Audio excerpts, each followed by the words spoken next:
fellas, how we feeling about the Miami Heat?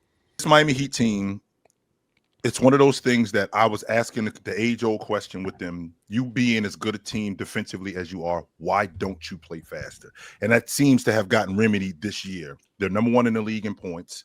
They're number one in the league in pace, and that's largely due to them playing faster. That's why their offense is better. So the fact that Davion Mitchell, who I don't think is a great bucket getter, but he speeds them up.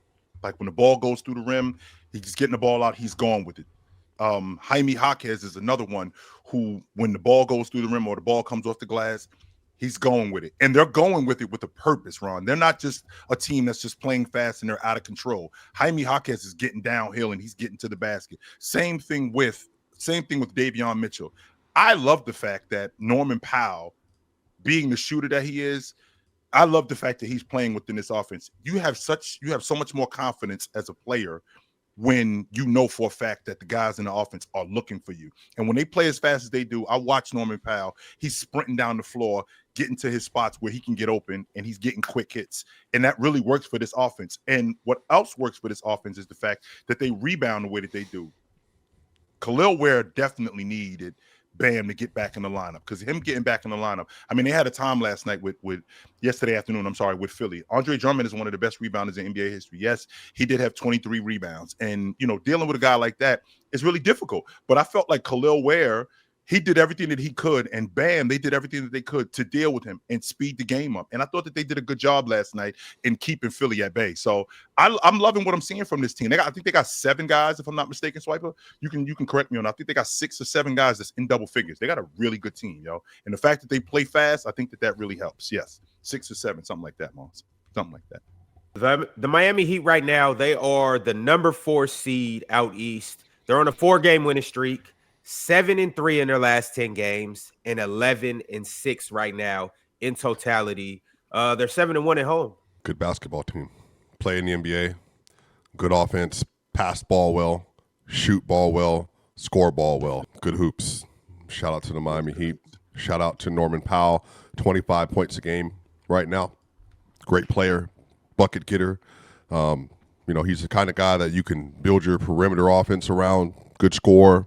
Scoring efficiently, good 3-point shooter, getting, to the free throw line a little bit this year. I mean, 6.6 attempts a game is pretty good. He's off to his early season nonsense again, and he's currently one of the best guards in the league scoring the basketball like he did last year. He's currently a 50, 46, 88 player in the NBA, which is obviously phenomenal. He's currently this year. Norman Powell for the Miami Heat is averaging 25.4 points per game with a 66 true shooting. Just for people to understand, he's basically in line with like Donovan Mitchell SGA level efficiency. So do I think that holds? Nope. But good start. It's definitely, he did this last year when he had the first third of the year. He was an all-star, and then he kind of tanked after that. It's really hard for players, I think, to maintain that, but he's been really good. That's probably been one of the surprises of the year so far, that he's doing this yet again for another season, 30 minutes a game. That's really good, man. Bam, obviously, terrific defender. He's only played 11 games this year, but he's still obviously been very good. Mm-hmm. They just have a lot of guys. And I think, Jaime Jaquez having a resurgence in what's this year, 3? This 3 for Jaquez, or this? Yes. 4? This year 3. 3? 3. He came in with Dalton Connect. Yeah, he had a really good rookie year. And then he had a, not so great last year. Reputation was in the mud. But then he's rebuilt his value a lot, and he's become like a really good player for them. And he's at one point he was like top of the NBA in layups, which for a wing, that's like pretty impressive for you to be able to get to the rim, as often as he did. But then I think Khalil Ware is, developing as well. Like, Fontecchio's like a good player too. Like, it's a good backup guard to have. Obviously, Davion, really good defender. He's playing very smart right now. He's engaged. He's perfect for Spo's system. Yeah, I mean, this is just a terrific start. It's not quite as good as the Toronto Raptors, which I imagine we'll talk about at some point today, but the Heat have been very impressive, and I think that if you're a Heat fan, you should feel encouraged. I know a lot of Heat fans, they never know quite how to feel about this team because they're always kind of in the in-between spot where they're not great, but they're not bad, But right now, like they're a 4 seed, and they're legitimately, when I'm looking through the rest of this conference, I don't know if Philly's outright better than them. The Bucks are not. The Boston Celtics are not. The Magic maybe. But they're in the tier right now where I think they belong. You know, I think they're going to be pushing for 45 wins this year. Phenomenal, man. Like, just honestly, like, just a truly phenomenal 45? start. Yeah, maybe 50. Yeah, I mean, maybe right 50. now they're tracking. That's the number I'm thinking. Like, maybe more 50 like, wins. You think 50? Maybe 50 I think wins. they could push for 50. I don't know if they can get 50. I think 45 is a lock. I think So right now, that I'm worried about, they Ron, played 17 games, so they're currently on pace for 53 wins. Yeah. I want to build in some room for injuries and stuff in there too. You know, That's what that was. Well, that I was mean, my next think of, question. but well, swipe it though. They have been injured.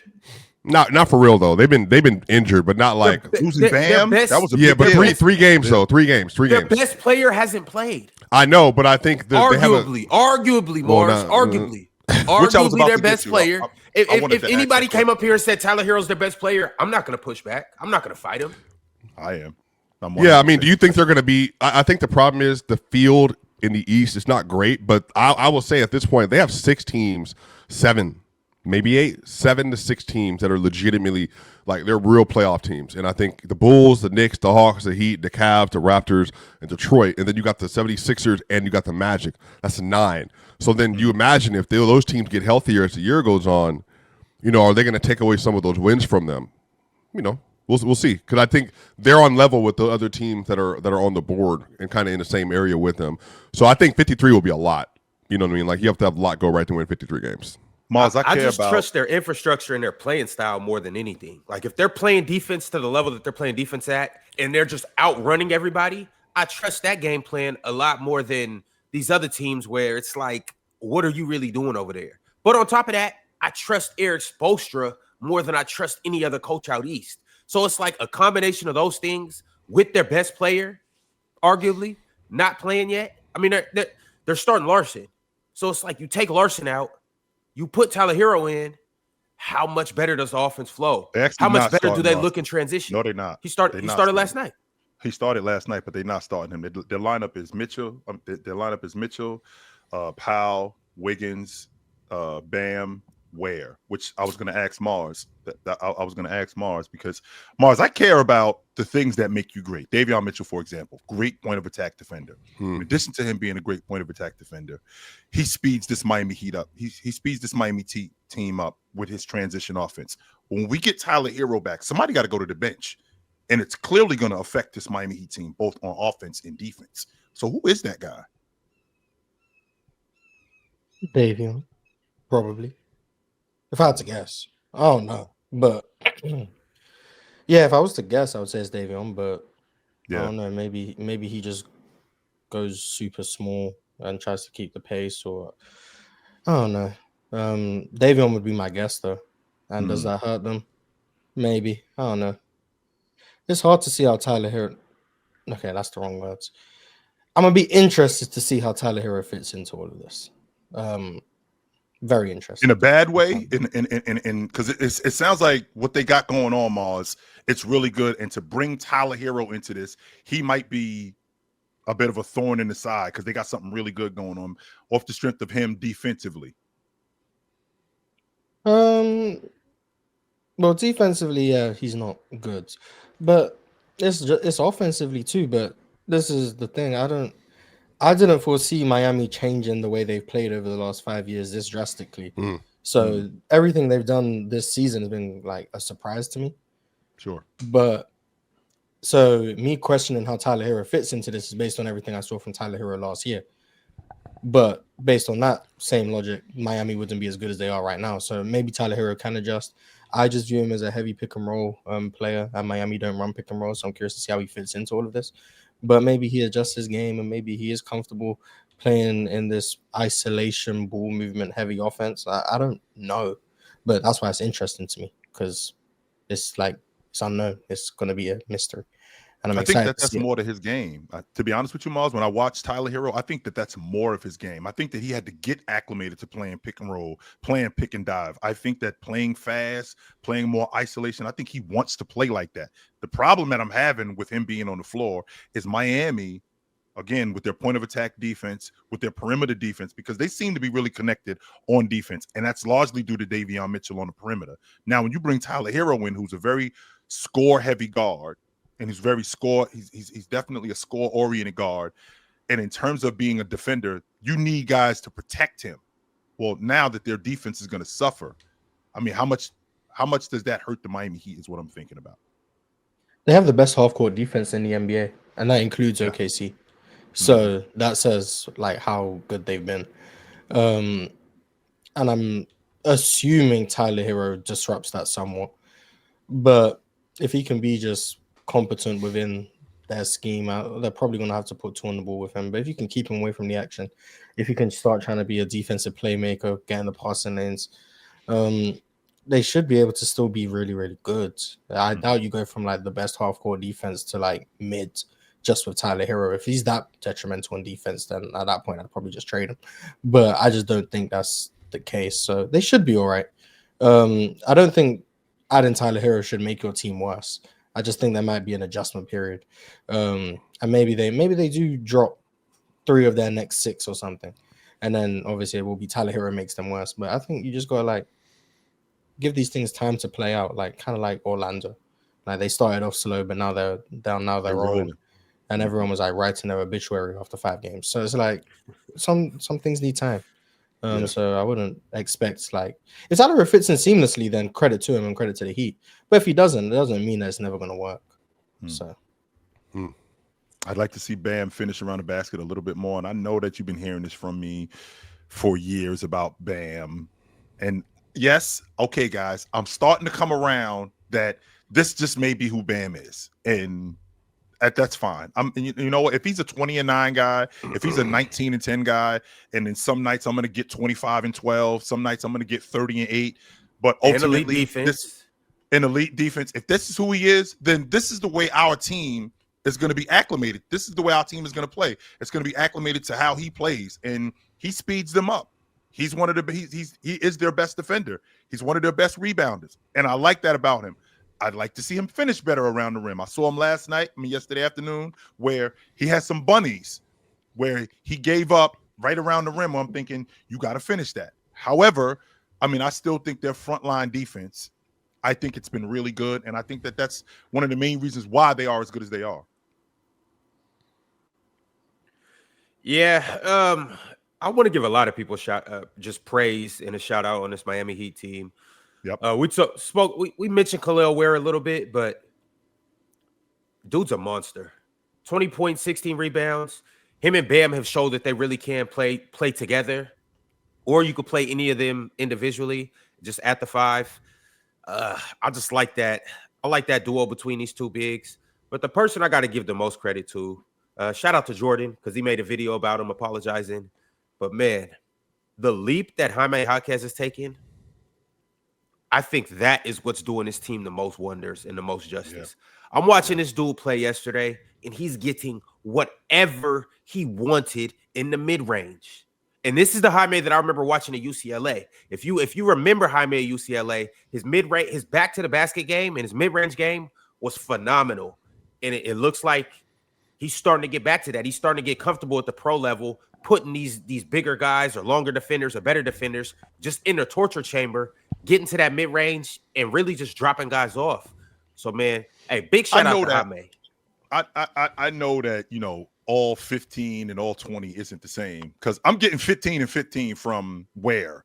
What's different between Ware's 15 and 15 than Rudy's 15 and 15 when he was around that age? Well, Rudy's like the best rim protector of like the last this generation, 20 sure. years. Mm-hmm. So that's a big difference, just being way better on defense. And just overall impact. But Khalil Ware, ever since, when was it? A couple of weeks ago when we spoke about Khalil Ware's struggles? Yep. Ever since then, he's been a lot better. So shout out to Khalil Ware for picking up his play. Shout out to Miami for sticking with him, obviously. But yeah, I agree with Ron. Like, you could go down the whole Miami roster and there's something positive to say about like everyone who really gets minutes. So that's a testament to their scheme, the way they play, how it maximizes everyone, empowers everyone.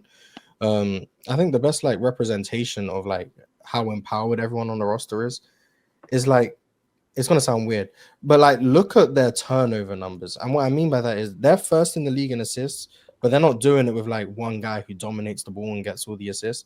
Like Jaime is 2 turnovers, Wiggins is 2, Norman Powell is 2, Bam is 2, Jovic is 2, Davion is 1.5, and then you got Powell, Larson, Fontecchio, and Drew Smith all averaging 1. And what I mean by that means all of them have the ball. All of them are being empowered to drive, kick, make decisions, which means you're not going to have one guy averaging 4 or 5 turnovers, whether that be like a Trae Young, Cade Cunningham type. Everyone is being trusted to make decisions, and that leads to them being number 1 in the league in assists. But they're doing it by committee, which I think is really cool, allowing all their role players to not just stand around in the corner and wait for the ball to come to them, like some of our offensive systems.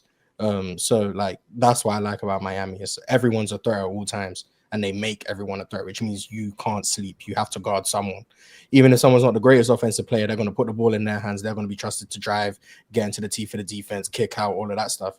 And if everyone's a threat, then that means you can't hide your bad defenders anywhere because everyone is able to do something. And I think that's what makes Miami such a tough team to go against. And then obviously on defense, they're going to swarm you. Bam is having an all defensive caliber season, maybe DPOY caliber season. Now that Wemby's out and it's going under the radar. Davion is still Davion. Like Wiggins is playing defense. So it's like, yeah, Miami's really good. And I got to give them credit because I didn't see this. To your point, Mars, they reminded me, even when they weren't playing this fast in terms of their half-court offense, it reminded me of a lesser version of what the Golden State Warriors were doing because they had a lot of action off the ball. And now that they're playing fast, it really reminds me of what the Golden State Warriors do. Because if you notice, there isn't a ball stopper. Like that ball is moving. Like when you get it, do something with it. And if you don't do something with it, get off of it. And when they do that, they consistently, especially how fast they play, they consistently keep teams on their heels. I mean, I think they're averaging 125 a game.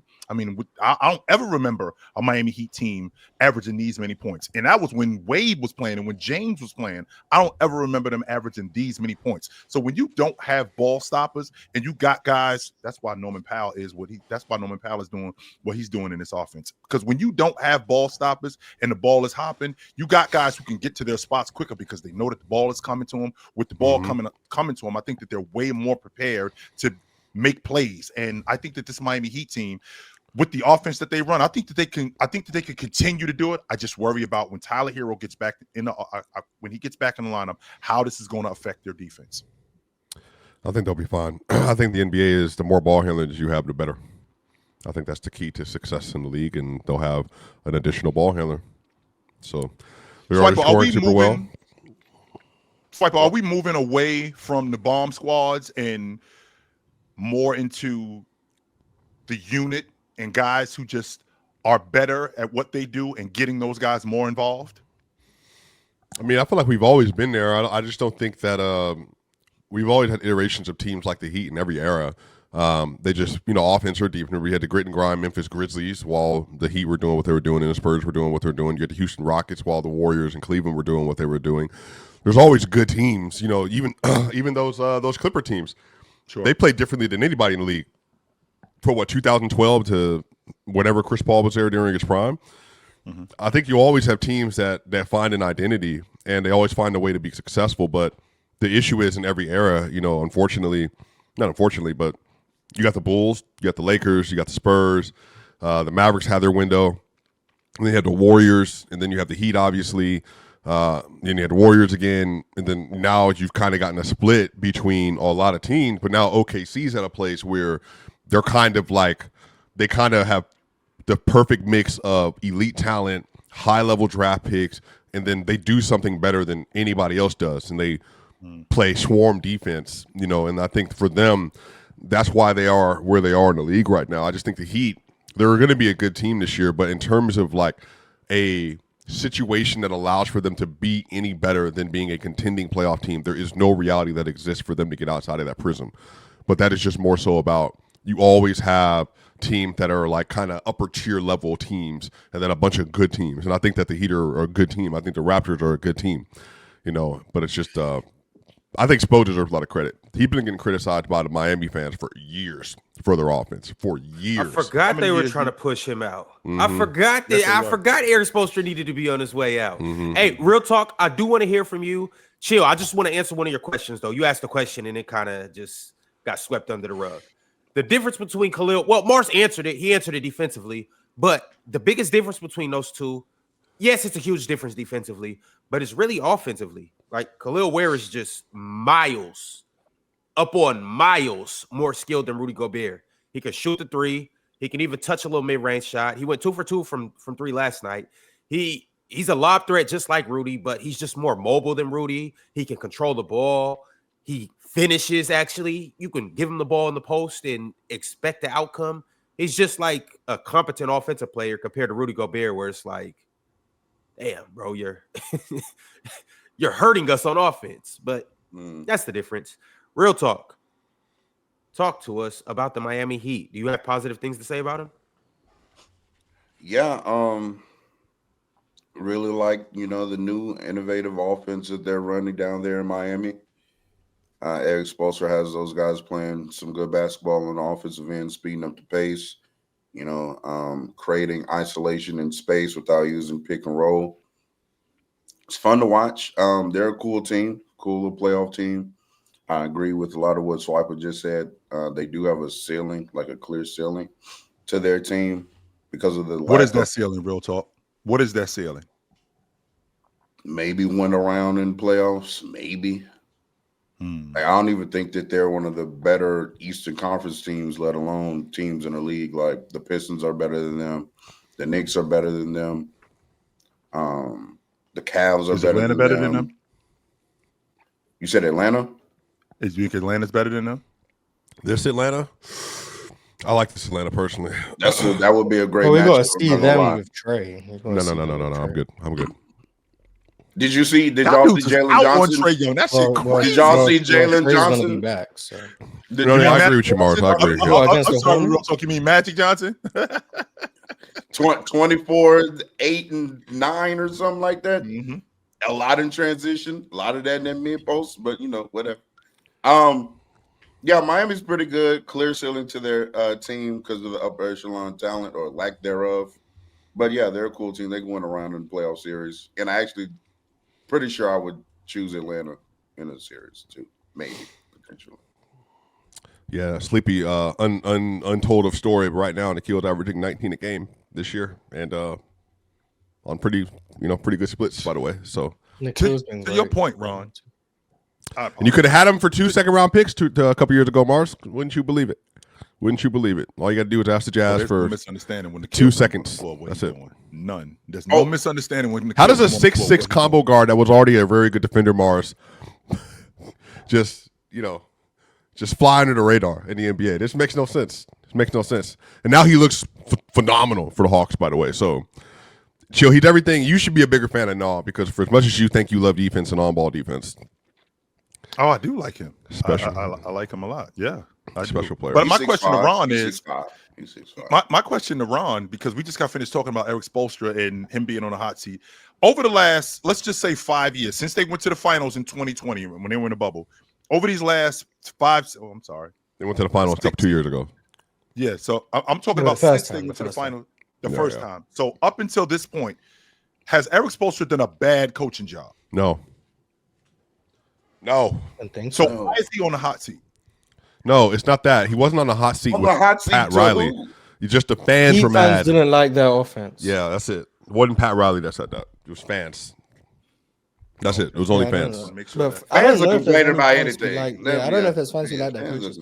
But from my knowledge, the Heat brought in the same person who was responsible for Memphis's offense last year as a consultant for them. And now they're doing this, and they've kind of just ramped it up in terms of the infrequency of ball screens and stuff. So it's probably because of him, not Eric Spoelstra.